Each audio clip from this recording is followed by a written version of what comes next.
দেখো গ্রামের বুদ্ধি, আমার কাছে মাস্ক নেই, তার জন্য আমি হাতেই কালো ক্যারি ব্যাগ বেঁধে কচু শাক করছি। কারণ কচু শাক কাটার পরে যে হাতে বিচ্ছিরি একটা কালার হয়, সেটা ধুতে গেলে জান প্রাণ বের হয়ে যায়।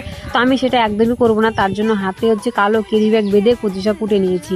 আর এখানে দেখো আজকে রান্না হবে ইলিশ মাছ দিয়ে কচু শাক। আমাদের বাড়িতে ইলিশ মাছ আনলেই কচু শাকের জন্য রেডি করা হয়, কারণ কচু শাক মানে ইলিশ, আর ইলিশ মানে কচু শাক। তো এখানে আমার মা ভালো করে দেখো কচু শাকের মাথাটা ভালো করে ঝুড়ি ঝুড়ি করে একদম মাথা মুন্ডু সব একাকার করে দিয়েছে। কারণ কচু শাক রান্না করতে গেলে গোটা মাথা থাকলে তো হবে না, ওকে ভেঙে চুড়ে একদম তছনছ করে দিয়েছে। এখানে দিয়ে দিয়েছে তেল, তার মধ্যে আদা, তেজপাতা, শুকনো লঙ্কা, দিয়ে দিবি জিরে। আর সত্যি কথা বলতে কি বলতো, এই যে কচু শাক রান্নাটা আমার যে এত ভালো লাগে, খেতেও কিন্তু খুবই ভালো লাগে। তাহলে সবাই কেমন হচ্ছে, আমি বিউটি ছিলাম তোমাদের সাথে বকবকতে নতুন একটা ভিডিও নিয়ে। সত্যি কথা বলতে আজকে কিন্তু আমার মা রান্না করছে একদম কাঠের উনুনে। কারণ কাঠের উনুনের রান্নাটা কিন্তু সব থেকে আলাদা। বাড়িতে কিন্তু গ্যাসে রান্না করলে একটা টেস্ট আলাদা, কাঠের উনুনে রান্না করে টেস্ট আলাদা।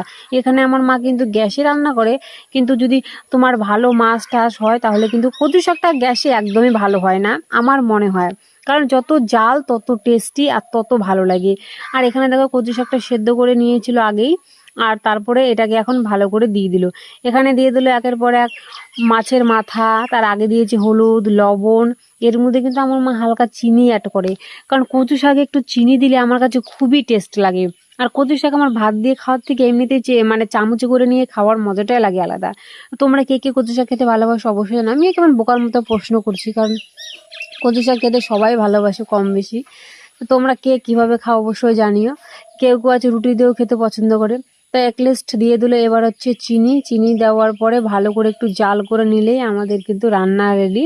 তোমরা কে কে খাবার চলে আসো। আমি তো শুধু বসে বসে রান্নাটা দেখছিলাম, আর মায়ের হাতে রান্না মানে আমার ছোট থেকেই অভ্যাস, যখনই কিছু রান্না করে আমি সাইডে বসে থাকি, আর রান্না করার পরে চেক করে খেতে একটু ভালোই লাগে। এখানে লাস্ট ফিনিশিং দিয়ে দিল জিরে গুঁড়া দিয়ে দিল। কেউ কেউ গরম মশলা দিতে পারে, যার যেটা ইচ্ছা। তো আমার মা জিরে গুঁড়ো দিয়ে দিয়েছে। এবার আমাদের রান্না একদমই কমপ্লিট। আর এরকমভাবে শুকনো শুকনো করে করেছে, কারণ বেশি যত শুকাবে তত টেস্টি বা আলাদা। তো তোমাদের আমার ভিডিওটা কেমন লাগলো অবশ্যই কিন্তু কমেন্টে জানিয়ে। যদি ভালো লাগে তাহলে লাইক কমেন্ট শেয়ার করে পাশে থেকো। আর কে কোথা থেকে ভিডিওটা দেখছো আমার অবশ্যই কিন্তু কমেন্টে জানিও।